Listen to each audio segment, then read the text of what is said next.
Regardez Vie de famille avec la Mutuelle Saint-Martin, la mutuelle chrétienne de santé aussi au service des familles.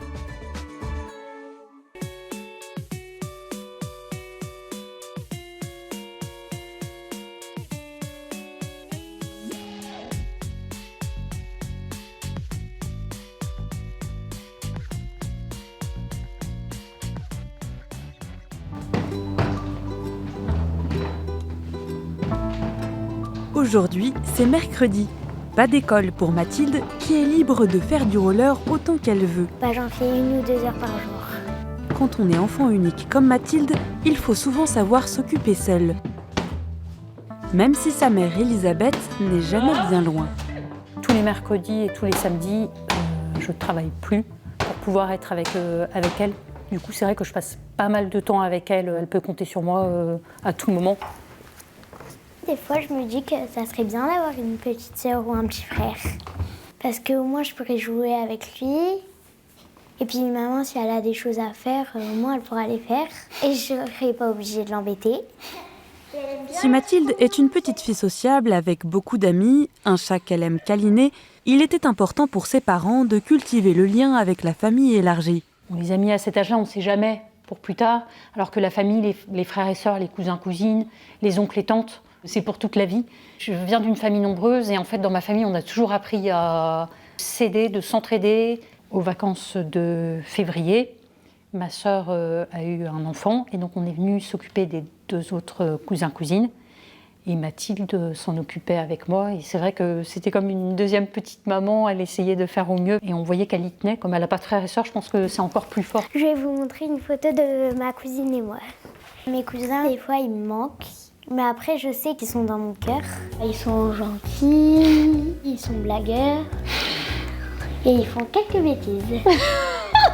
Les cousins de Mathilde n'habitent pas tout près, mais elle les retrouve pendant les vacances. Régulièrement, elle les appelle au téléphone. Coucou! Bonjour. Ça va? Oui, et toi? L'occasion d'échanger des nouvelles simplement, de rigoler et de se rappeler les bons souvenirs. Tu te souviens du patronage Oui. J'ai même pleuré quand t'es partie. Ah oui, je me rappelle. Et qu'est-ce que tu te rappelles avec Olivia et Louis-Marie? On a fait plein de trucs. On a dormi sous tente. Certes, Voilà. elle sait blaguer avec eux, mais elle sait aussi bien discuter. Et puis, parfois, elle ne veut pas me parler et elle peut parler avec eux. Donc ça, c'est bien. Et elle peut compter sur eux. Et c'est important que déjà maintenant, les liens se créent pour plus tard aussi, le jour où elle aura besoin. Dans son agenda, Mathilde a noté toutes les dates d'anniversaire de sa famille. Le 5 février, il y a mon papy.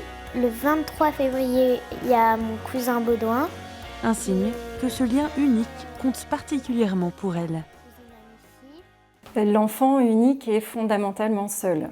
Cette solitude, elle démarre dès le début et elle va le poursuivre toute sa vie et jusque dans les choix qu'il va devoir faire ensuite pour ses parents. C'est intéressant de lui apprendre à la développer, l'habiter, l'approfondir, l'accepter, parce que c'est aussi une richesse pour l'enfant de savoir qu'il peut trouver en lui-même ses propres ressources.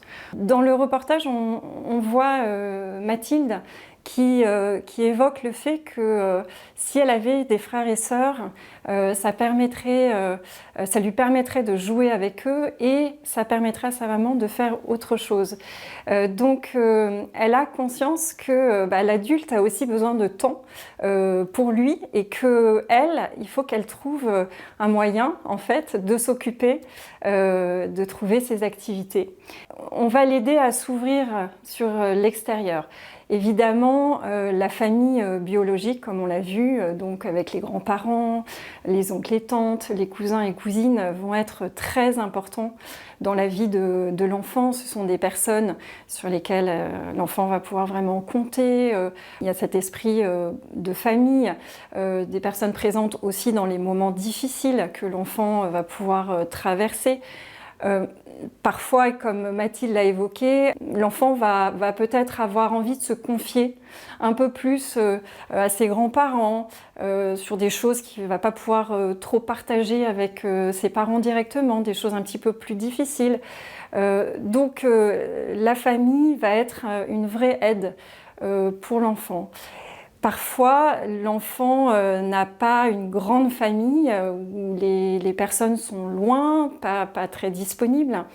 Et donc là, les amitiés, les activités, l'aider à s'ouvrir sur l'extérieur, au-delà de la famille biologique. Ouvrir aussi son champ relationnel, c'est lui permettre d'avoir d'autres référents que uniquement les parents, d'avoir d'autres modèles d'identification qui sont intéressants dans sa construction toujours, et lui permettre aussi d'enrichir son expérience de vie.